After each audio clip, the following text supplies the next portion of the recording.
Hello à tous et bienvenue sur ce tutoriel pour coudre la blouse Myriam. Alors Myriam, c'est une blouse qui se décline de plusieurs manières. Elle possède une encolure carrée et un dos carré également un peu plus profond avec des lacets à nouer pour maintenir les épaules en place. Elle possède également une basque. Dans le livret, tout est expliqué si vous souhaitez rallonger la blouse car cette blouse est légèrement crop top, donc vous pouvez parfaitement la rallonger ou bien même en faire une robe. Elle possède également deux types de manches différentes. Vous avez des manches courtes ballon ou des manches assez longues, plutôt 3/4 je dirais, volantées au poignet avec un élastique et une coulisse.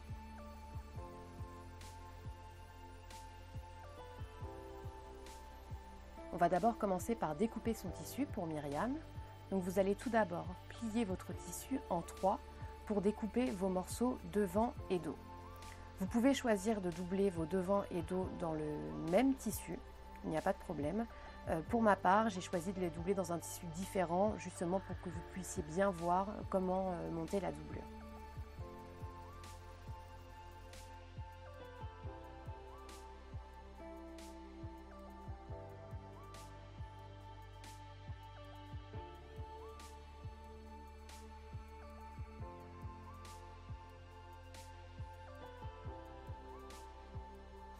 Une fois que vos morceaux devant et dos sont découpés, vous reprenez votre tissu et vous le pliez en deux.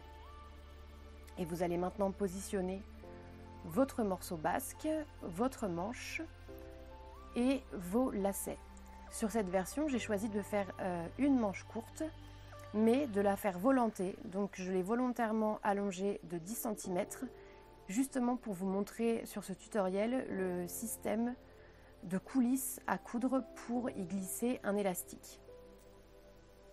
Donc vous découpez la manche 2 fois dans le tissu, la basque 2 fois dans le tissu au pli et comme je fais le système de coulisses, je vais découper 4 fois mes lacets au lieu de 2 si j'avais choisi une version juste avec les manches courtes ballon ou si j'avais choisi de poser l'élastique directement sur le tissu ou de faire des manches smokées.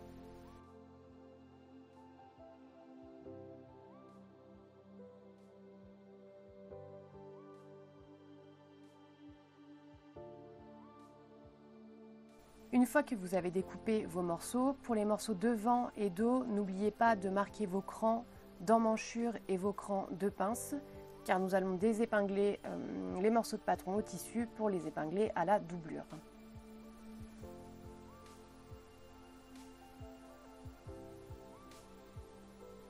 Sur votre doublure, n'oubliez pas également de marquer vos crans. On fait d'abord un test sur une chute. Prenez un morceau de votre tissu et vérifiez que vos points vous conviennent, les points droits et zigzag. Nous allons d'abord commencer par coudre les lacets. Il existe plusieurs techniques pour coudre des lacets. Là, je vous propose d'utiliser la technique comme si vous faisiez du biais. Donc vous allez d'abord faire des petits replis de 0,5 cm sur chaque extrémité de vos lacets. Vous allez ensuite les plier en deux, envers contre envers. Vous allez marquer avec un bon coup de fer à repasser. Puis vous allez rouvrir le lacet et faire deux replis de 0,5 cm et refermer complètement le lacet avec le fer à repasser. Vous allez venir coudre au point droit à environ 2 mm du bord pour maintenir le lacet en place. Vous faites pareil pour le deuxième.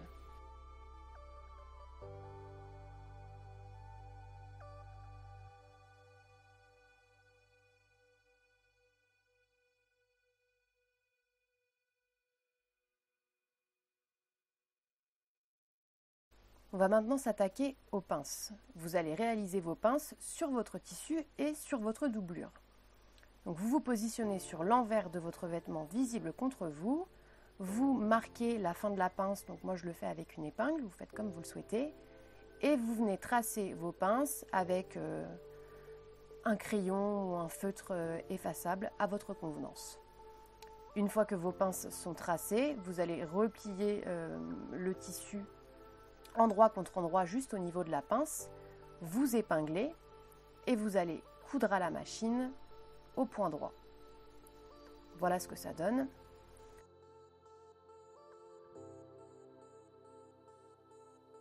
Sous la machine, vous faites un point d'arrêt au début de la pince et vous n'en faites pas à la fin de la pince et vous allez venir refermer vous-même le nœud à la main.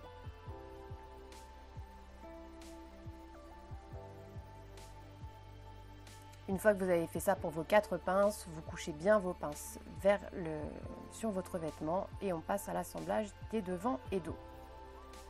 Positionnez votre dos et votre devant endroit contre endroit et vous allez venir épingler les épaules et les côtés et coudre au point droit à 1 cm. Vous faites la même opération pour votre doublure.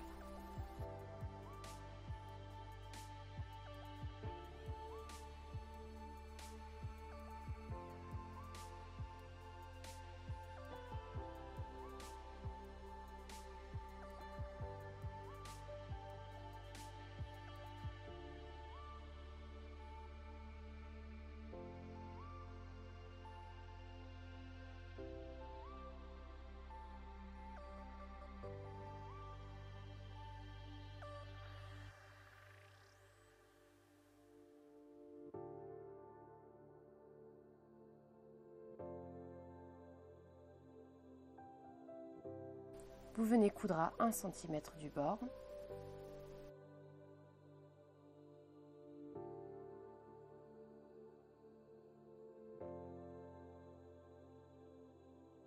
Et une fois que c'est fait pour votre devant et votre doublure, on va venir ouvrir les marges de couture au fer à repasser. Maintenant, on va assembler la doublure au tissu principal et nous allons y insérer les lacets. Vous prenez votre tissu principal endroit visible vers vous et vous mettez votre doublure envers visible vers vous et vous allez donc faire rentrer votre tissu dans votre doublure. Vous allez donc avoir vos 2 morceaux qui seront endroit contre endroit. Vous allez épingler tout le long de l'encolure et vous allez venir insérer vos lacets au niveau des coutures d'épaule dans le dos à 3 cm des coutures d'épaule.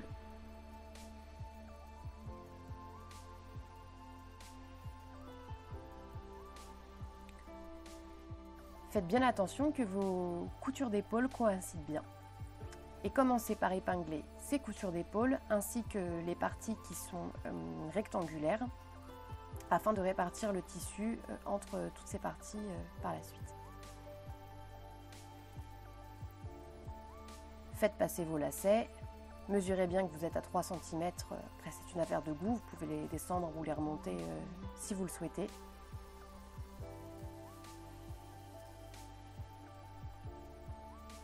Et une fois que vous avez minutieusement épinglé toute votre encolure, vous allez venir coudre au point droit tout autour.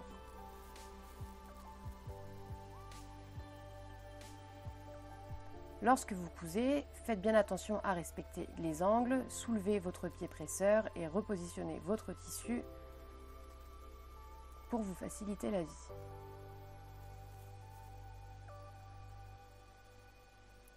Une fois que vous avez fait ça, vous allez venir dégarnir toute la marge de couture. Donc vous prenez vos ciseaux, moi j'ai des ciseaux cranteurs, mais vous pouvez prendre des ciseaux à tissu, ça va très bien.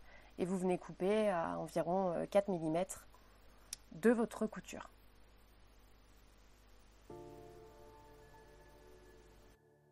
Vous allez maintenant retourner votre ouvrage et repasser très minutieusement votre encolure pour bien respecter l'encolure carrée. Vous pouvez, si vous le souhaitez, faire une surpiqûre tout le long de l'encolure pour bien maintenir la doublure en place.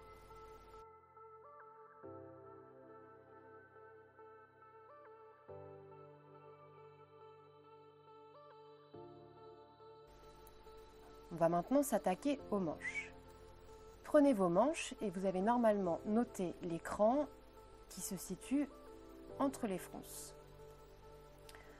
Vous allez donc passer 2 fils de fronce entre ces crans. Faites bien attention à ce que votre point soit assez large, une largeur au moins de 4. Ne faites pas de point d'arrêt ni au début ni à la fin. Passez-en 2, sait-on jamais que le premier casse.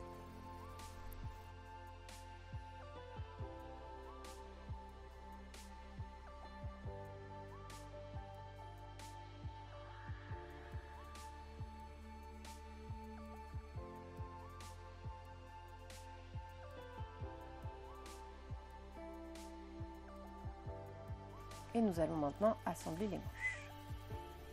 Vous positionnez vos manches endroit contre endroit et vous allez venir coudre au point droit sur toute la ligne du côté.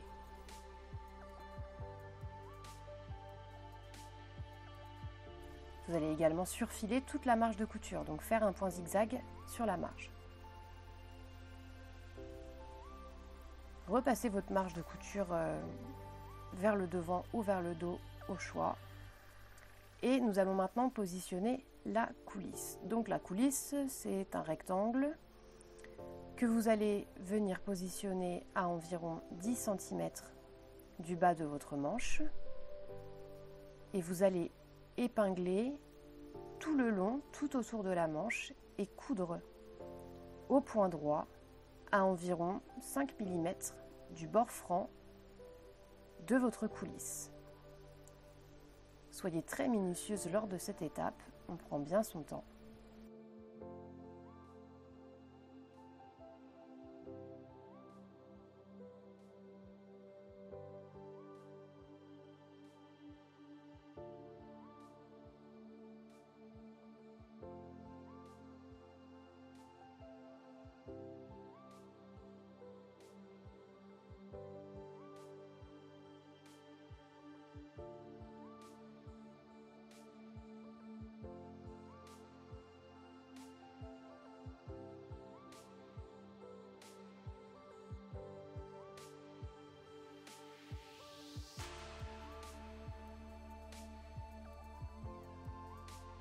Donc le résultat, ça donne ça, une fois que vous avez bien épinglé. J'ai fait se chevaucher les deux morceaux de coulisse. Ce que j'ai oublié de faire dans la vidéo, c'est de surfiler mes petits côtés. Donc faites-le. Tout du moins, n'oubliez pas de le faire. Vous venez coudre donc à 5 mm du bord franc.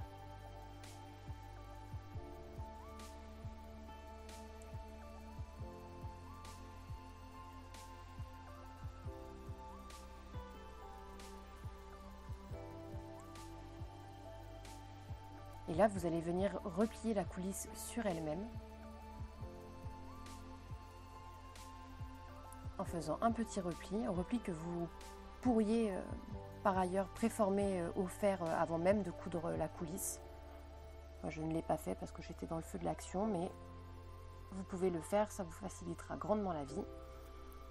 Et vous allez épingler minutieusement, vous faites un petit repli pareil de 5 mm. Et vous épinglez tout le long.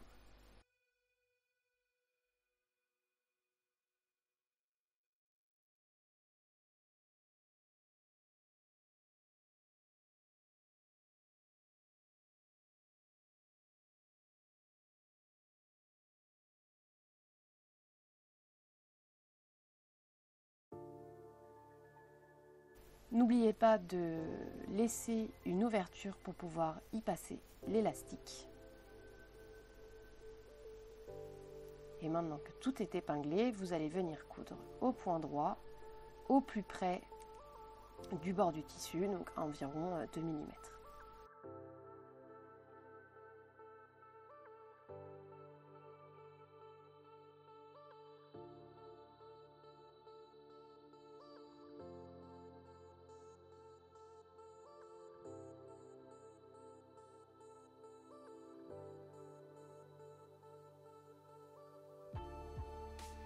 Nous allons maintenant glisser l'élastique par l'ouverture laissée avec votre épingle à nourrice. Il vous faut de l'élastique de 5 mm de large.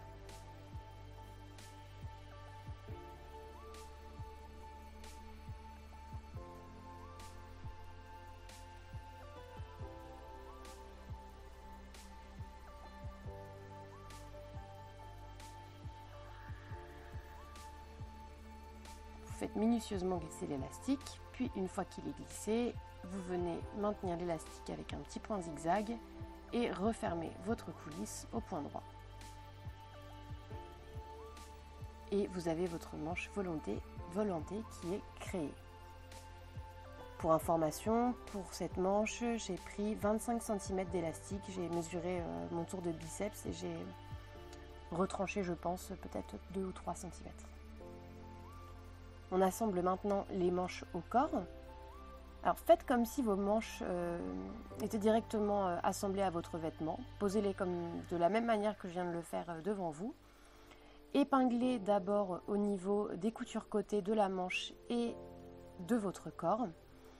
Et vous allez ensuite retourner le corps sur la manche pour pouvoir épingler la manche et le corps endroit contre endroit. Et vous allez bien faire coïncider les crans de montage des manches. Donc je rappelle 2 crans pour le devant et 1 cran pour le dos. Puis une fois que vous aurez fait ça, vous allez tirer sur vos fils de fronce pour les faire correspondre à votre tête de manche. Vous faites attention à ce que vos fronces soient joliment réparties au niveau de la couture d'épaule. Puis nous allons pouvoir coudre la manche au corps au point droit à 1 cm et surfiler la marge de couture.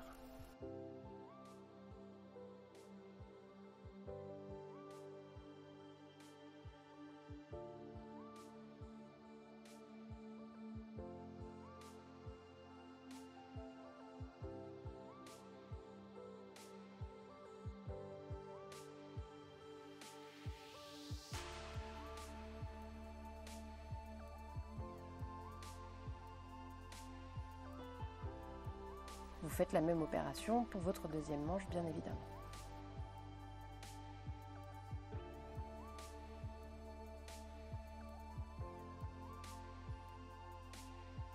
N'oubliez pas de retirer les fils de fronce qui dépassent de votre manche.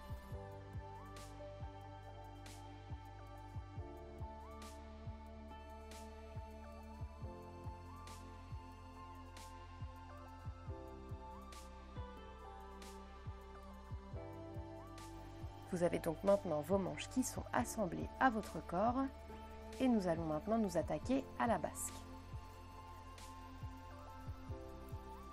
En ce qui concerne la basque, c'est explicité également dans le livret.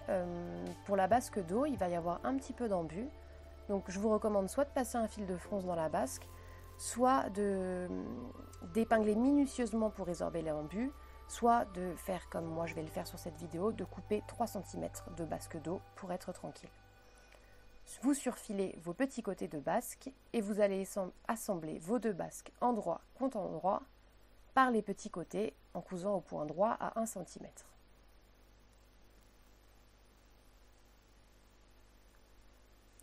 Vous venez ouvrir vos marges de couture au fer à repasser.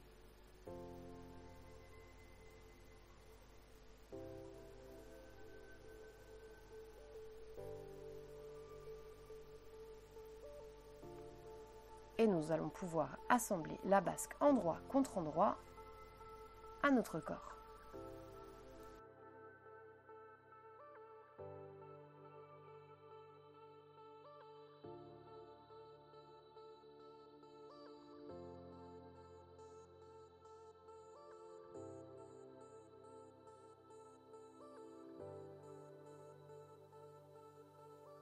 Vous cousez au point droit à 1 cm et vous allez également venir surfiler toute la marge de couture au point zigzag. Il ne nous reste plus qu'à réaliser les ourlets, 2 manches et 2 basques. Vous faites 2 replis de 0,5 cm au fer à repasser, vous épinglez bien et vous venez coudre à environ 0,3 mm au point droit.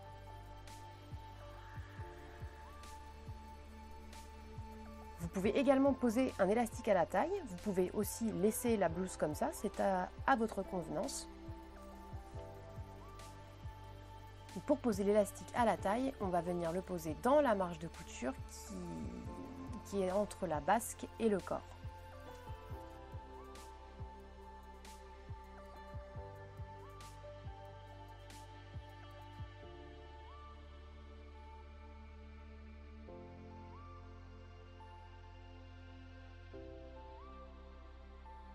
Vous venez placer votre élastique et le coudre au point zigzag. Vous allez bien tirer, pas au début, vous fixez d'abord votre élastique au point zigzag et une fois qu'il est bien fixé, vous allez tirer sur votre élastique. Et là, je me suis loupée, je n'ai pas bien fixé mon élastique. Mais une fois qu'il est fixé, vous allez tirer sur votre élastique et sur votre tissu derrière pour bien détendre l'élastique et qu'il se fronce une fois que vous avez cousu. Et il faut aussi également tirer son tissu derrière pour que l'aiguille, quand elle pique, elle soit bien droite.